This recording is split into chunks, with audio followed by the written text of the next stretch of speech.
Hi, it's Kia. I invite you to read with me.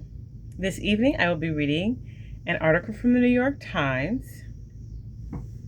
It was written by Minho Kim. The Pentagon fires the editor and the publisher of Stars and Stripes, a military news outlet. It shows a picture here. It shows right here. I'll let you see that. And option underneath it. It says service members reading Stars and Stripes in Chu Chi, South Vietnam in September 1969. The publication has a long history of independent reporting on the U.S. military. The Defense Department on Friday fired the publisher and the editor-in-chief of Stars and Stripes, a government-funded news outlet that reports on the U.S. military, according to a senior Pentagon official and the dismissed journalist. The firing raised questions about the Pentagon's willingness to ensure the editorial integrity of the publication that has reported extensively on difficulties faced by military communities as the war in Iran has dragged on. The terminations came about 10 days after Stars and Stripes journalists reported on hardships that Navy sailors were facing on the USS Abraham Lincoln, the aircraft carrier whose deployment was extended to 9 months amid the war.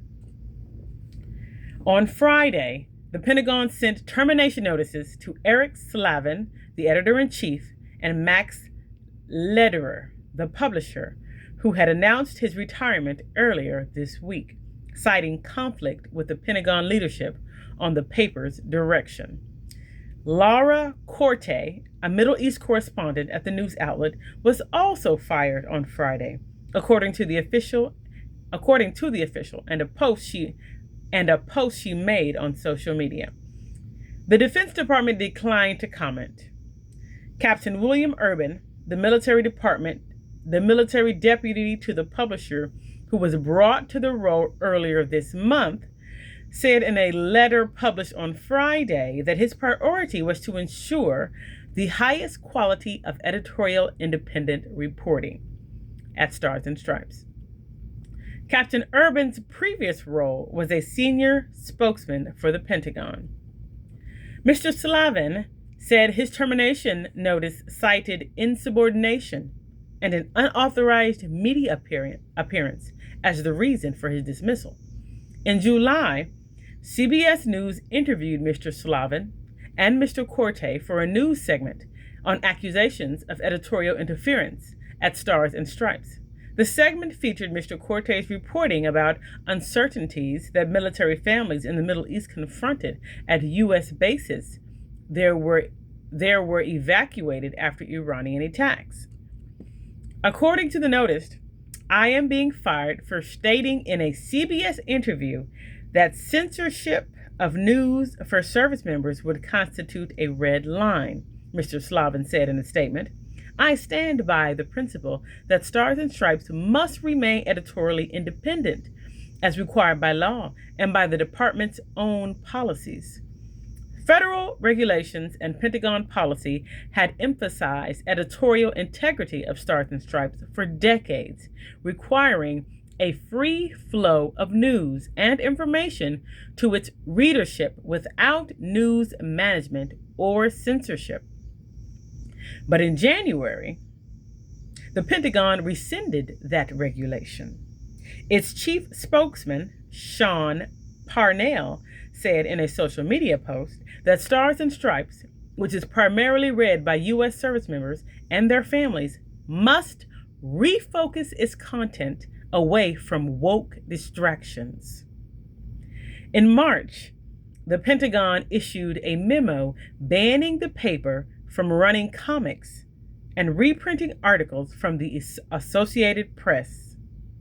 Wow. The memo said Stars and Stripes news articles must be consistent with good order and discipline of the military. which critics say is the language of military law that suppresses certain speech. The Uniform Code of Military Justice mandates punishment of disloyal statements or contemptuous words against the commander-in-chief and high-ranking government officials.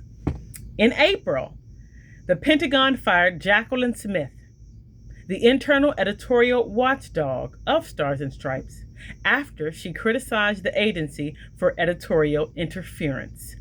Congress created the watchdog position in 1991, designing it to report directly to lawmakers and to ensure the publication's independent reporting. Ms. Smith has sued the Defense Department, claiming that it violated her First Amendment right. In July, Mr. Slavin, the editor-in-chief, was asked by CBS which foxhole he was willing to die in if the editorial integrity at Stars and Stripes appeared to be consistently under threat.